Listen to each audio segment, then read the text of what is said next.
First, eugenics began in the United States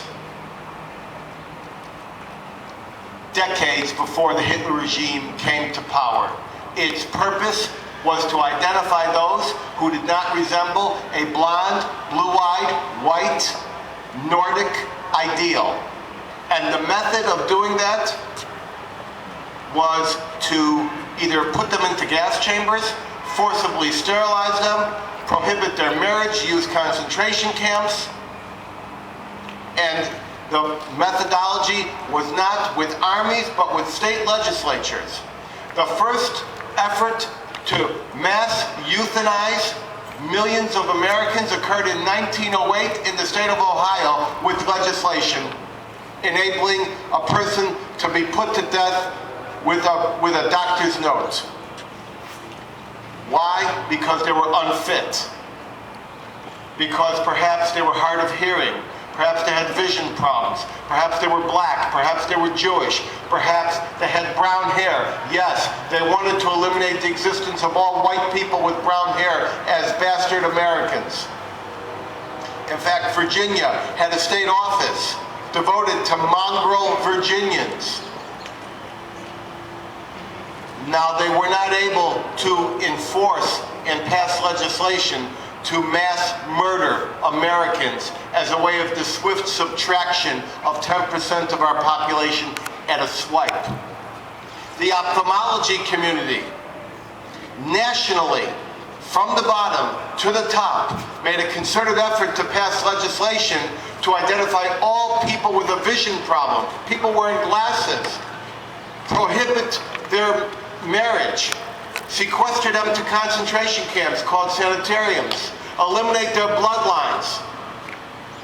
That was defeated in the New York legislature, and I assure you it had the complete backing of Columbia University. In fact, it was their legal staff that worked on the measure. And the man behind this project, Lucian Howe, H-O-W-E, is now revered as the father of ophthalmology in the United States, one of the great pioneers. But he was trying to eliminate the existence of millions of Americans. When I say millions of Americans, they originally tried to eliminate 14 million Americans in one swipe, what they called the bottom 10th, and then keep swiping off 10%, 10%, 10%.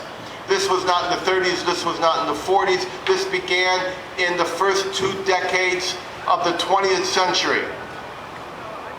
Ultimately, they were not able to get their euthanasia laws passed, but they did wheedle in slowly, incrementally, sometimes at midnight, laws into state legislatures to undertake forced sterilization. And ultimately, some 65,000 Americans under 27 state laws were forcibly sterilized against their will. And of those 27 states, half to a third to a half of all the forced sterilizations occurred right here in California in a leadership position. And it was Adolf Hitler who in the mid-20s, when he was writing Mein Kampf, studied American eugenics and said it is America who has figured out how to solve the problem of racial dominance. And he adopted California-style eugenics, American eugenics. He took his pre-existing anti-Semitism, his rabid nationalism, he medicalized it.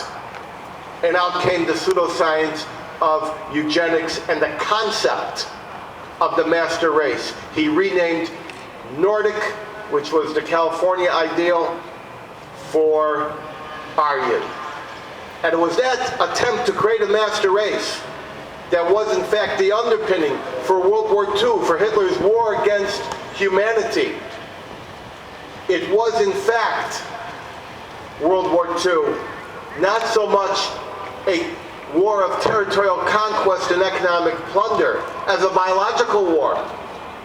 The Nazis at the highest level used to say National Socialism, that means Nazism, is merely biology in action. The same attempt has been made through the back door here with Mendoza Eugenics to create a law, an enabling act, to allow the deaf community to be targeted for extinction by individuals who don't want to see the deaf culture, millions of Americans involved in vibrant communication, wonderful assets to our community, art, science, technology, business, commerce. They want these people wiped away. And they want them wiped away by replacing them with mechanized methods. Why? Because they don't recognize you. They don't recognize you as a viable life form. They don't recognize you as viable citizens. They are happy to rip your children from your household in terms of communication, so you will not be able to communicate with your babies, because they wish to intervene at the newborn level. And it starts with you because you are considered an easy target. You are deaf, and they think no one will pay attention to you. And when they're done with the deaf, they'll go after the fat. And when they're done with the fat, they'll go after me. And when they're done with me, they'll go after everybody else.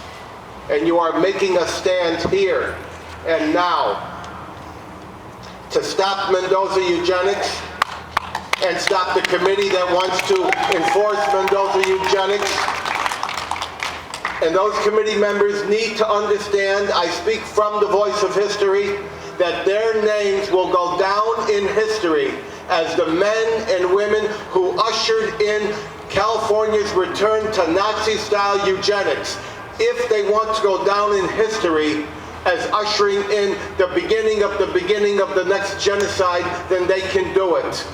But you have told them that the deaf community will no longer be silent. You are no longer sequestered to a soundproof room.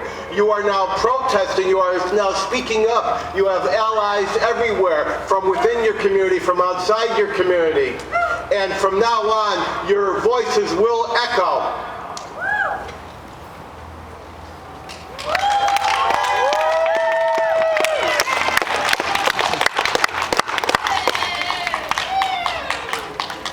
Now you have heard, you are deaf, but you have heard the sound of eugenics rapping at the door long before the other members of the committee. And I suggest to you, not as a member of your group, but as one who recognizes the threat to your group, that if we allow the deaf community to become victims, you are only first and everybody else is second. And so I hope that you will keep up your protest, your effort to inform, your effort to educate, working with your allies, working here in the legislature, working at home to make sure that Mendoza Eugenics and the eugenics of this health committee, which is an uninformed slide toward eugenics, will not go forward, not today, not next week, not on July 2nd, and not next January, because I am flying home tomorrow, but I promise you I am not flying away from this issue. And as they say in California, I'll be back. Hey. Thank you very much, ladies and gentlemen.